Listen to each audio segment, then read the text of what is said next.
Hello everyone, welcome back to my channel. It's me, Yeonni, and for today's video, I wanted to share a quick, simple, but hopefully quite impactful video of 5 things that I did and continue to do that really helped me when I was feeling really depressed. Whether you're going through this yourself or whether you know any loved ones or family members or friends who might be going through kind of a low, depressed, sad state. I've been through it definitely throughout my life, of course, but through some really rough times this past 6-7 months. And as someone who I feel like I'm kind of coming out of the depths of it now, I've compiled a list of things that really worked well for me, so 5 of those, and 5 things that really did not really work at all. So I'm hoping by sharing this I can help you feel a little less alone in your struggles, and maybe you can gain some insight on how to help others in your life who might be going through this as well. So with that said, let's get straight into the video. So the first thing I did that really helped me a lot when I was going through really rough, depressed nights and days was going outside. This would manifest in maybe going on walks. It didn't matter what time of the day it was. Obviously, if it was too late, then it'd be kind of dangerous, so I wouldn't go outside.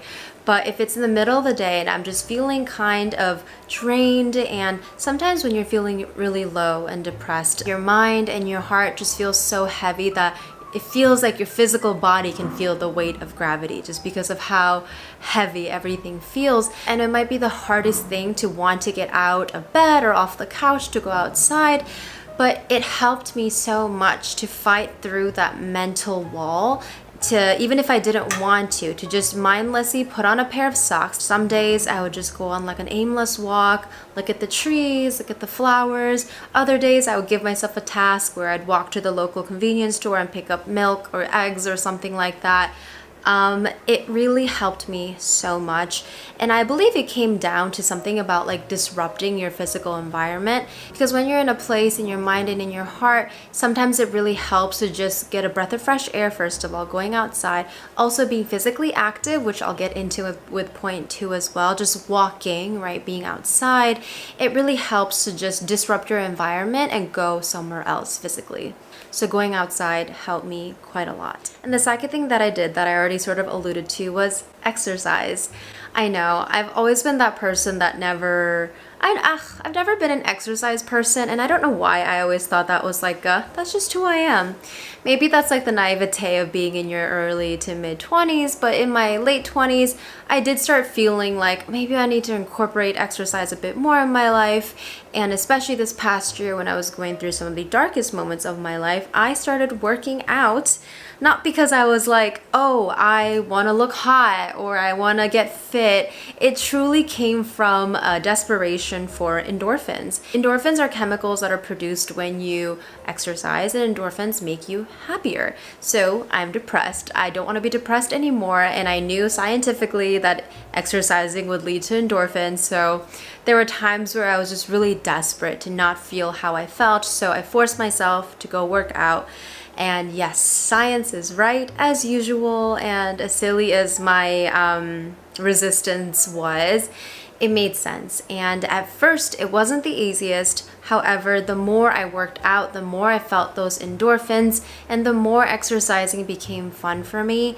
And it became like a positive feedback loop where when I'm feeling down, I know a solution to feel better, and that was exercise for me. So ever since the beginning of February, I've been exercising quite consistently 2 to 3 times a week, and not pushing myself too much, but it's actually become fun at this point. It's a routine part of my life, and on nights when I'm really not feeling it, I know afterwards I'll feel so much better physically and emotionally and mentally. So highly recommend exercise. I know you've heard it a million times, but there was a reason for it. Who would have thought? The third thing that I did when I was feeling really low and down that helped me a lot was going out and spending time with friends. And this one comes with a caveat of obviously be in tune with how you feel, but the difficult thing when you're feeling low and depressed is I feel like, at least for me, the last thing I wanted to do was socialize and interact with people. However, there was a part of me, especially after like a week straight of not talking to anybody in my home and feeling sad and down and alone, I knew I had to make some phone calls to try to make some plans and get myself out of my house. and it helped so much. So first caveat is really checking in with yourself, like, can you do it? Or if you've been out and about and you're feeling really down, maybe today you should spend time by yourself. But like me, if you have spent an extended period of time alone and you're not feeling better, maybe trying something new, like going out, spending time with friends and family and people who make you feel safe and held. That is the second point to this point, where it's really important to be surrounded by people who have the right energy, who share the same energy as you, who sow positive energy into your life, not people who take away your energy, So really think of who those people are in your life. Number 4, cooking yourself a meal. So that's the example that I use because that's when I realized that was a activity that really helped me realize how important it is to actively do something positive, and that helps this feedback loop again of feeling like, okay, I won't be depressed forever, things will get better, which is an integral thought process to have when you're feeling the lowest of the lows. And so cooking a meal was really important to me because there would be nights where I couldn't even make myself a bowl of cereal. I would really struggle to just get off the couch. And so I would just not eat, or I would eat just a bowl of cereal, or just walk to the kitchen and grab some granola and eat that as dinner. So when I started to try to really make myself decent meals, it felt really nice to first engage in a productive activity where I could focus on something else, like following the recipe. That was really helpful. And then also I felt really good when I finished cooking something after following the recipe and I had this finished product of my work and my mental process, because it takes so much more to try to focus when you're feeling down and depressed. And it felt good to nourish myself. So I use that example because of those threefold things, where engaging in an activity, the feeling of gratification when you finish in that activity, and also just physically nourishing yourself with food, which is very, very important to remember when you're feeling down, to remember to take care of your physical health. But this point mostly exemplifies a technique that's in cognitive behavioral therapy called behavioral activation. So behavioral activation is generally a technique or tool used for people who are struggling with depression. And behavioral activation can look like so many different things, whether it's making the bed, or going to the grocery store, or making a meal, or doing the laundry. It really is behavioral activation, and it helps you to feel that sense of satisfaction, oh, I can do this, especially when you're feeling really low and depressed. Sometimes even lifting a finger can be so painful and exhausting. So being I couldn't even lift a finger yesterday, and today I made my bed. And it's really just focusing on those little wins so that you can just really keep building that strength so that you can get through the depression and build those positive coping skills. So yes, for me, that was cooking myself a meal, and that really helped me a lot. And last but not least, not being so harsh on myself. If you've been around at all on my channel or know me in any capacity, you know that I struggle with that so much. So sometimes I'd be harsh on myself in my mind. Other times I would literally just say mean things to myself, like, oh my God, you idiot. Or, oh my God, you're the worst. How could you have doom scroll for 2 hours when you said you'd just be on your phone for 10? This is why you suck, and this is why blah, blah, blah, blah, blah. I would speak to myself that way, and I really actively tried to not do that and to counteract that negative self-talk, especially when I was at the lowest of the lows, because the last thing anyone needs when they're already feeling so down and on the ground is your own voice picking yourself apart. So I really tried to not be so harsh on myself and to give myself grace as I was going through the waves of depression. Some days a bit easier, some days a lot harder. And even now, although I can physically, mentally, emotionally feel like I'm on the tail end of the lowest of the lows, it's just part of the human experience that some days will be just more difficult, especially coming out of a traumatic experience. It will be difficult. Other days will be lighter, and it's just trying to figure out ways to cope the best way without picking yourself apart, right? You're not a depressed person. You're just going through depression. You're not a sad person. You're just feeling sad today, because there's so much more to us than our mental illness or our mental conditions or how we're feeling.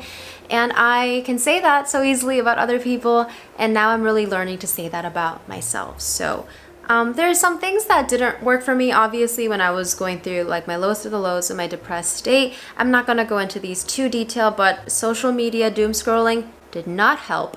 Whether comparison became an issue, it's like this person seems so happy and fulfilled, what about me? Does not help. Or even just like the time suck of social media doom scrolling, and also just the physical strain on my eyes of staring at the screen did not help. It was awful. Retail therapy did not help. Don't even get me into the consumerism, materialistic mindset. Treat yourself can look like a lot of different ways, and I am all about treating yourself. However, impulsive purchasing when you're feeling down is not helpful to anybody, and it sure was not helpful to me.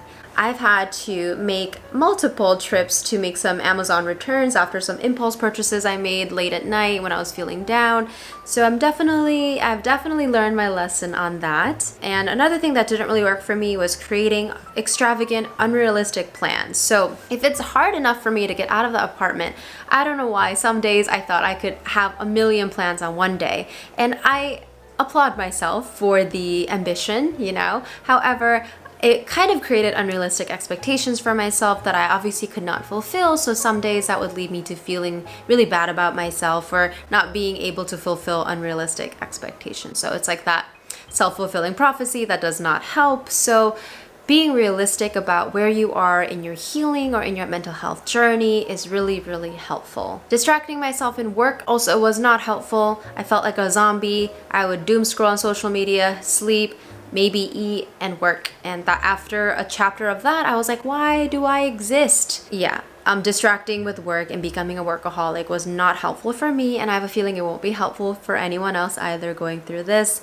And I already sort of spoke on this, but the last point is being harsh on myself did not help at all. So yes, all that to say, I share everything I shared today because whether it is you who's going through feeling down, low, or depressed, or you know anyone in your life who might be going through it, I hope you can show yourself or show those people some grace. It's hard, it really is. I'm not going to sit here and downplay how difficult feeling sad, low, and depressed can feel, how heavy, how physically heavy it feels to be in that state. But I'm also here to say, as heavy and difficult as it is, it's okay. You're not alone in your struggles. Whether you have friends or family you can reach out to, or even there's resources you can reach out to if you're feeling really low. I can link some in the description box down below. But yeah, I hope whatever I shared today could have been helpful to you in any way. I hope you take care of yourselves emotionally, physically, mentally, obviously, in all of those very important ways. And I will see you in the very next video. Bye.